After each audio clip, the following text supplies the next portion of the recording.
Have you ever felt completely stuck, like trapped, and time was just slipping away and there was nothing you could do to change it? Yeah, it's a pretty primal fear, isn't it? That feeling of helplessness. Yeah, exactly. And that's what we're going to dive into today. A story where that fear became a terrifying reality.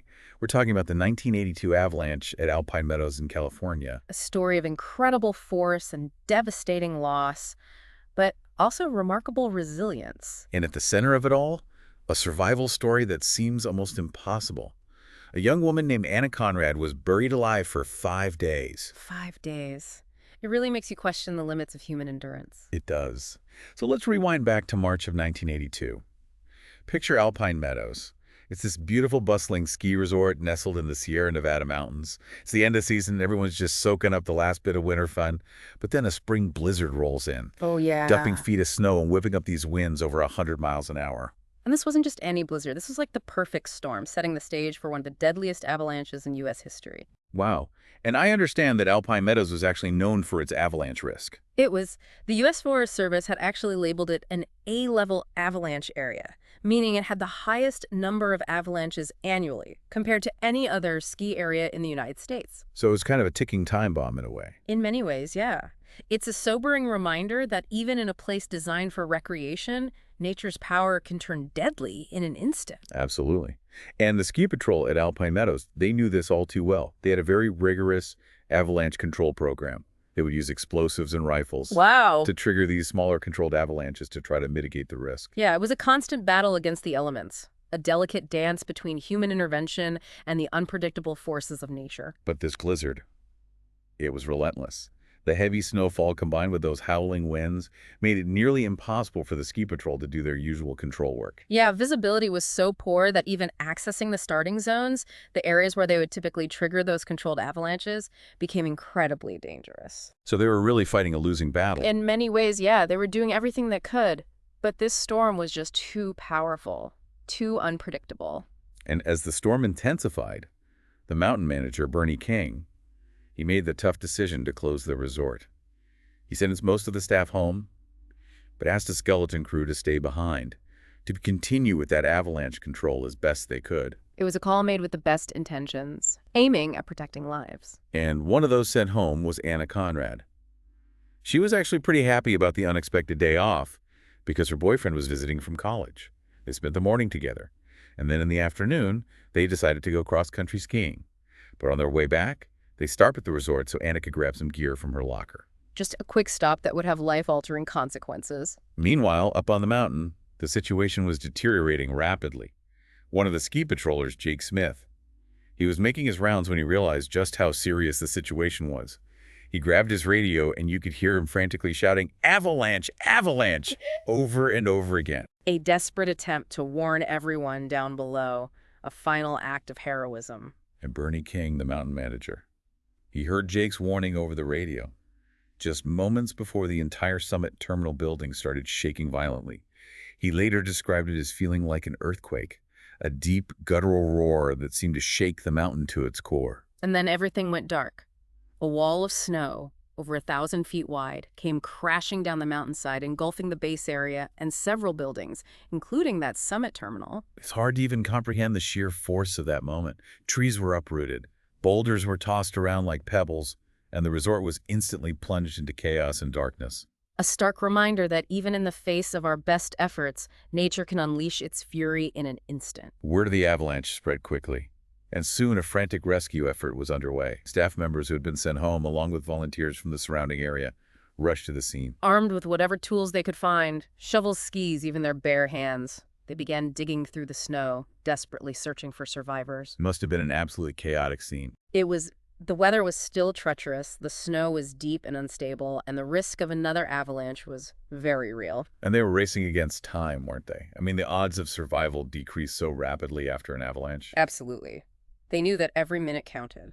But the conditions made the search incredibly difficult and dangerous. So tell me, what were the early discoveries like? Did they find anyone right away? They did manage to locate 3 staff members who had been stationed at the access road. Thankfully, they were unharmed, but many others were still unaccounted for, including Bernie King, who had been inside the summit terminal building when the avalanche hit. And of course, Anna and her boyfriend, who had stopped by the resort just minutes before the avalanche. Their fate, like so many others that day, remained unknown, buried beneath tons of snow and debris. It's a truly harrowing situation to imagine. Did they discover any more victims as the search went on? Sadly, yes. They soon learned that 3 more people had been caught in the avalanche in the parking lot. A surgeon named Leroy Nelson, his 11-year-old daughter, Laura, and another man named David Hahn. It's heartbreaking to think they were simply in the wrong place at the wrong time. It was a tragedy that touched so many lives, a ripple effect of loss that would be felt throughout the community. The search continued for hours, but the conditions were brutal. The resort's specialized rescue equipment had been destroyed in the avalanche, so they were relying on whatever the volunteers brought with them. It was a testament to their dedication and compassion that they kept going, despite the exhaustion, the grief, and the constant threat of another avalanche. As the first day of the search came to an end, did they manage to find anyone else? Unfortunately, the discoveries were grim. They found a mangled snowmobile, a stark reminder of the avalanche's destructive force, and then they located the body of Jake Smith, the ski patroller who had tried to warn everyone. It's a powerful reminder of the risks these patrollers take every day, putting their own lives on the line to protect others. Absolutely. Jake Smith's actions that day were incredibly courageous. So the search continued into the next day. But I imagine the hope of finding anyone alive was dwindling. It was. The weather had cleared somewhat, but that also brought an increased risk of another avalanche. So while the ski patrol worked to stabilize the mountain, the volunteers continued their search, focusing on the base area. And what did they find? Tragically, they discovered the body of young Laura Nelson near where her father had been found the previous day. Such a devastating loss. Later that day, they also found the body of Beth Morrow, one of the staff members who had been in the Summit Terminal building when the avalanche hit.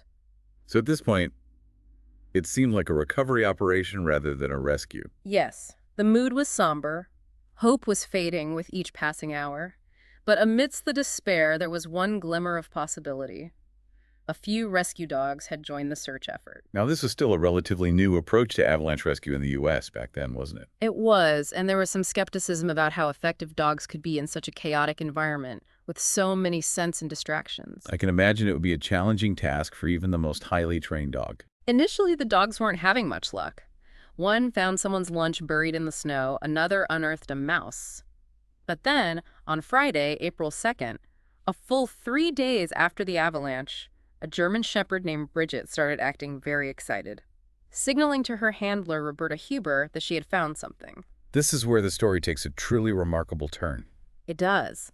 They followed Bridget to a specific spot, and she was adamant. She kept going back to that same area, insistent that something was there. So they started digging. They did. They dug down 15 feet, but they found nothing. And with a blizzard rolling in and the risk of another avalanche increasing, they were forced to call off the search for the day. It must have been an agonizing decision knowing that if someone was down there, every second counted. It was. And as the storm raged, everyone had their breath wondering if they would even be able to resume the search. So it's Monday, April 5th, 5 days since that avalanche hit, and the weather is finally broken enough for the search to resume.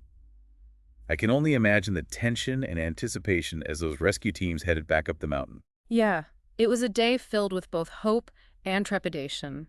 They knew the odds of finding anyone alive after this long were slim, but they were determined to keep searching. And Bridget, the German shepherd, was right there with them, wasn't she? She was Roberta Huber. Bridget's handler brought her back to that same spot where she had signaled so insistently on Friday.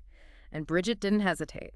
She went straight back to that same whole tail wagging, letting out these little excited yelps. Like, I told you there's someone here! It must have been a mix of disbelief and cautious optimism for those digging. Absolutely. They started digging again, carefully removing layers of snow and ice. And at first they thought it might be another false alarm. Wait, what do you mean? Well, as they dug deeper, they suddenly saw a hand pop out from the icy hole and then vanish just as quickly. Oh, wow, that must have sent chills down their spines. It did. They frantically continued digging, adrenaline pumping. And there, buried under 15 feet of snow, they found Anna Conrad alive. It's hard to even wrap my head around that. Bruh. 5 days, buried under tons of snow, and she survived. It seems impossible, doesn't it? But somehow, amidst the chaos and the darkness, Anna had found a way to cling to life. So tell me, how did she do it? What were the circumstances of her survival? Well, it turns out that when the avalanche hit the Summit Terminal building, Anna was thrown into this small air pocket.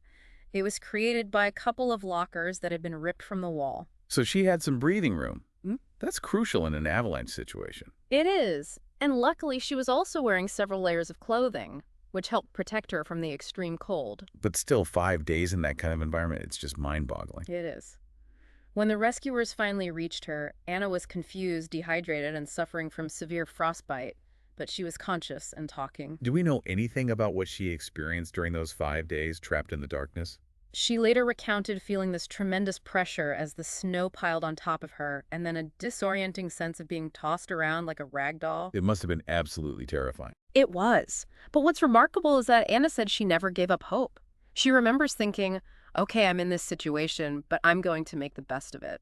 That's an incredible display of mental fortitude. Yeah. To stay positive in that kind of situation. It's just remarkable. It speaks to the power of the human will to survive, the ability to find strength even in the face of unimaginable adversity. And Bridget, the German Shepherd, she was the hero of the hour, wasn't she? She was. Her persistence led those rescuers to Anna's location, and she played a crucial role in saving her life. It's a reminder of the incredible bond we have with animals and the amazing things they're capable of. Absolutely. Bridget's story is a testament to that incredible sense of smell dogs possess and their ability to work alongside humans in these critical situations. So Anna was found alive. But what about the others? Were there any more survivors? Sadly, no. Later that day, they found Bernie King's body, not far from the wreckage of the Summit Terminal building. He was the last one to be recovered. It must have been a bittersweet victory for the rescue teams. Finding Anna alive was a miracle, but the loss of so many lives, including their beloved mountain manager, must have weighed heavily on them. Yeah, it was a complex mix of emotions: relief, grief, exhaustion. The avalanche had left a permanent scar on the Alpine Meadows community, a reminder of the fragile nature of life and the unpredictable power of the mountains. And what about Anna's recovery? I imagine it was a long road back after such an ordeal. It was. She lost part of her right leg and several toes on her left foot due to frostbite. But remarkably, she was back on skis within a year using a prosthetic leg. Wow, that's an incredible testament to her determination. She didn't let the experience break her spirit. She didn't. Anna's story is one of resilience, of refusing to be defined by tragedy. She even went on to teach ski safety at another resort, sharing her experience and her knowledge to help others. That's so inspiring. She turned her ordeal into a way to give back and make a positive impact. Exactly. And her story has resonated with people around the world, reminding us that even in the darkest of circumstances, hope and resilience can prevail. Now, this next story takes us on a completely different journey, but it also explores themes of resilience and unexpected contributions and the power of the human spirit to persevere. We're traveling back in time and across the Atlantic to Victorian England. And at the center of this story is a man who played a pivotal role in shaping one of the most important works in the English language, the Oxford English Dictionary. But here's the twist. This man, William Chester Minor, was a convicted murderer confined to an asylum for the criminally insane. Okay, that definitely piques my interest. How does a convicted murderer end up contributing to the Oxford English Dictionary? Well, it's a fascinating and complex tale. To understand it, we need to go back to the very beginnings of the Oxford English Dictionary project, which actually started long before William Minor even entered the picture. So let's set the stage. What was the world of dictionaries like back then? Well, in the mid-1800s, dictionaries were a far cry from the comprehensive volumes we know today. They were often limited in scope, focusing primarily on defining words, without really delving into their origins or historical usage. So a group of intellectuals decided it was time for a change. Exactly. In 1857, a group of British scholars came together with a vision to create a dictionary that would document not just the words of the English language, but their entire history, their etymology, their evolution, their nuanced meanings. It sounds like a monumental undertaking. It was, and it was fraught with challenges from the very beginning. So how did they even begin to tackle such a massive project? I mean, we're talking about a time before computers, before the internet. How did they gather all that information? Well, it was a truly collaborative effort. They put out a call for volunteers, asking people to read through books, old and new, and send in quotations that illustrated the various ways words were used. It sounds like the ultimate crowdsourcing project, but on a scale that's hard to imagine today. It was. And it was through this massive influx of contributions that the work of William Chester Minor eventually caught the attention of the dictionary's editors. So at first they had no idea who he was or where he was sending these contributions from. Exactly. They were simply impressed by the quality and quantity of his work. His quotations were meticulously researched, his handwriting was elegant, and his knowledge of language was seemingly boundless. So how did they discover his true identity? It wasn't until a visiting American librarian who happened to be familiar with Miner's story made the connection. He informed the editors that their star contributor was, in fact, an American surgeon residing in Broadmoor Criminal Lunatic Asylum. Wow, I bet that revelation sent shockwaves through the project. It did. But what's remarkable is that instead of dismissing Miner's contributions upon learning of his past, they were even more intrigued. It speaks to their open-mindedness and their dedication to the project. They recognize the value of his work regardless of his circumstances. They did. And the editor-in-chief of the dictionary, James Murray, was so fascinated by Miner that he began visiting him at Broadmoor. That's incredible. An unlikely friendship forged over a shared love of language. It was. And as Murray learned more about Miner's life, he became even more determined to understand how this brilliant mind had ended up in such a tragic situation. So let's delve into William Miner's story. What led him to Broadmoor in the first place? Well, his life was a complex tapestry of privilege, trauma, and mental illness. He was born in 1834 to missionary parents in Ceylon, now Sri Lanka. He had a comfortable upbringing steeped in education and surrounded by books. He went on to attend Yale Medical School and embarked on a promising career as a surgeon. But then the Civil War erupted, and his life took a dramatic turn. The Civil War. A turning point for so many lives. And for Miner, it seems a descent into darkness. Exactly. Miner joined the Union Army as a surgeon and was thrust into the horrors of the battlefield. He witnessed unimaginable suffering, performed amputations in makeshift operating rooms, and was even forced to brand deserters. It is hard to fathom the psychological toll that kind of experience must have taken. It was profound. The trauma of the war, coupled with the societal pressures and moral anxieties of the Victorian era, seemed to trigger a deep-seated mental illness in Miner. What kind of symptoms did he exhibit? He began to experience paranoia delusions and intense anxiety. He was haunted by fears of persecution, often convinced that Irish nationalists were plotting against him. So his mental state deteriorated even after the war ended. It did. He sought treatment, but his symptoms persisted. He traveled to Europe in hopes of finding peace and pursuing his love of art, but his delusions continued to torment him. And this is what eventually led to the tragic event that landed him in Broadmoor. Yes. In 1872, while living in London, Miner became convinced that someone was breaking into his room at night, hiding in the rafters and threatening him. He even reported these incidents to Scotland Yard, but of course they found no evidence to support his claims. Oh no, I see where this is going. His delusions took over, and he... Yes, in a moment of terror and confusion, he shot and killed an innocent man named George Merritt, mistaking him for the intruder he believed was haunting him. It was a devastating act, born from a mind gripped by fear and illness. A life tragically lost and another irrevocably altered. It was a turning point that would shape the rest of Miner's life. He was found not guilty by reason of insanity and was sentenced to Broadmoor, where he would spend the next several decades. So here he is confined to an asylum haunted by his past, and yet he finds solace and purpose in contributing to the Oxford English Dictionary. Exactly. It's a testament to the complexities of the human spirit, the darkness and the light that can coexist within a single individual. It makes you wonder about the nature of genius, and how it can sometimes flourish in the most unexpected places. It does. And it challenges us to look beyond labels and recognize the potential that exists within every individual, regardless of their circumstances. So how did Miner's work on the dictionary unfold within the confines of Broadmoor? Well, one of the books delivered to Miner was by the widow of the man he killed, and it contained a pamphlet calling for volunteers to help compile the dictionary. Talk about a twist of fate. It was.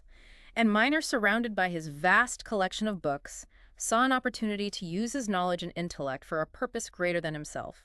He immersed himself in the project, developing this meticulous system for recording words and their usage. And his contributions soon stood out amongst the thousands of others received by the editors. So for years, he dedicated himself to this monumental task, finding a sense of meaning and purpose within the walls of Broadmoor. He did. His work became a lifeline, a connection to the outside world, and a testament to his enduring intellect. What a remarkable story. It is. And it raises so many questions about the nature of mental illness, the power of language, and the unexpected ways in which our lives can intersect. It makes you wonder about the contributions that might be lost when we shut people away, when we label them and dismiss their potential. Absolutely. Miner's story is a powerful reminder that even in the darkest of places, brilliance and compassion can still shine through. So what ultimately became of William Miner? Did he ever find peace? His story doesn't have a simple ending. He continued to struggle with his mental health throughout his time at Broadmoor. That's heartbreaking. It is. And after years of negotiation, he was eventually transferred back to the United States, where he spent his final years in St. Elizabeth's Hospital. He died in 1920, 8 years before the Oxford English Dictionary was finally completed. A bittersweet ending to a truly remarkable and complex life. Indeed.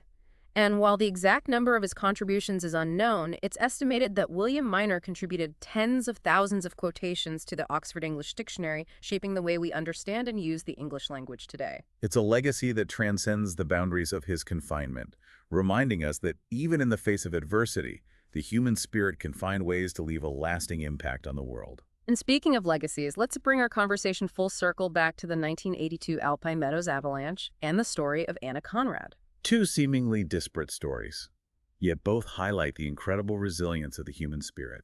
Exactly. We've seen the unwavering courage of Jake Smith, the ski patroller who sacrificed his life trying to warn others, and the tireless dedication of the rescue teams who battled treacherous conditions to search for survivors.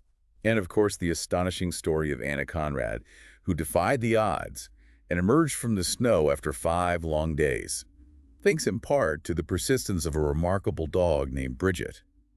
Both stories, though vastly different in setting and circumstance, remind us that heroes can emerge from the most unexpected places. Absolutely.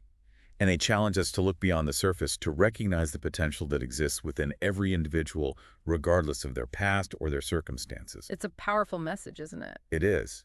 And it leaves me wondering about the unexpected heroes in our own lives, the seemingly ordinary individuals who might be capable of extraordinary things if given the opportunity to shine. It's a thought-provoking question. Perhaps we all have a bit of the hero within us waiting to be awakened. And for those listening, if you're interested in learning more about these stories, we have some great resources for you. If you'd like to delve deeper into the 1982 Alpine Meadows avalanche, there are several books and documentaries that offer detailed accounts of the event, the rescue efforts, and the stories of those affected. And for those captivated by William Minor's story, I highly recommend Simon Winchester's book, The Surgeon of Crowthorne. It's a fascinating read that explores the complexities of his life, his relationship with James Murray, and his invaluable contributions to the Oxford English Dictionary. It's a captivating tale that will stay with you long after you finish reading it. And as we conclude our deep dive today, we want to leave you with a powerful quote from Anna Conrad. She said, "I don't believe in holding back because of something that has happened in my life. With the loss of my leg and toes, things aren't as easy to do, but it doesn't stop me." What an inspiring message of resilience and determination. It really is. And it's a message that resonates with both of these stories. Anna's journey of recovery, William's dedication to his work despite his confinement. They both remind us that even in the face of seemingly insurmountable obstacles, we can find ways to move forward to contribute to make a difference. So as you go about your day, we encourage you to think about the unexpected heroes in your own life, the people who inspire you to be your best self, and the ways in which you can embrace resilience, compassion, and the power of the human spirit. And never forget that within each of us lies the potential for greatness waiting to be unleashed. Until next time, stay curious and keep exploring the depths of human experience. It's amazing, isn't it, how these stories can really make you stop and think. They do. They really stick with you. They make you think about life and nature and how sometimes the most unexpected things can happen. You know what really struck me is Anna Conrad's story. I mean, not only surviving that ordeal, but then going on to teach ski safety and inspire others is just incredible. She's a true testament to the power of the human spirit, turning tragedy into triumph. And then you have William Minor contributing to one of the greatest literary works of all time, From Inside an Asylum. It really makes you think. It does, about how brilliance and purpose can be found in the most unexpected places. So as we wrap up our deep dive today, I'm curious, what's one thing that really stood out to you from these stories? I think for me, it's the reminder that heroes can come from anywhere. You know, they're not always the people we expect, the ones in the spotlight. Sometimes they're the quiet ones, working behind the scenes, maybe even facing their own personal struggles. That's a really good point. It challenges us to look beyond the surface and see the potential for greatness in everyone. Exactly. And I think both Anna and William, in their own unique ways, embody that idea. They faced these incredible challenges, but they found a way to not only persevere, but to make a real difference in the world. And those contributions, they continue to inspire us to be more resilient, more compassionate, and more open to the unexpected. Absolutely. Their stories are a powerful reminder that even in the face of adversity, the human spirit can find a way to shine through. Well said. So for those listening, if you're interested in learning more about these stories, we have some great resources for you. If you want to dive deeper into the Alpine Meadows avalanche, there are several books and documentaries out there. They offer these detailed accounts of the event, the rescue efforts, and the stories of those who are affected. And for those who are captivated by William Miner's story, I highly recommend Simon Winchester's book, The Surgeon of Crowthorne. It's fascinating. It really delves into the complexities of his life, his relationship with James Murray, and his contributions to the Oxford English Dictionary. It's a captivating read for sure, one you won't soon forget. And as we close out our deep dive today, we want to leave you with this powerful quote from Anna Conrad. She said, "I don't believe in holding back because of something that has happened in my life. With the loss of my leg and toes, things aren't as easy to do, but it doesn't stop me." Wow, powerful words. They really are. And her message, it resonates with both of these stories. It does. Anna's journey to recovery, William's dedication to his work. They both show us that even when things seem impossible, we can find ways to move forward to make a difference. So as you go about your day, we encourage you to think about the unsung heroes in your own life, the people who inspire you to be your best, and the ways you can embrace resilience, compassion, and the strength of the human spirit. And never forget the potential for greatness that lies within each of us, just waiting to be unlocked. Until next time, stay curious and keep exploring.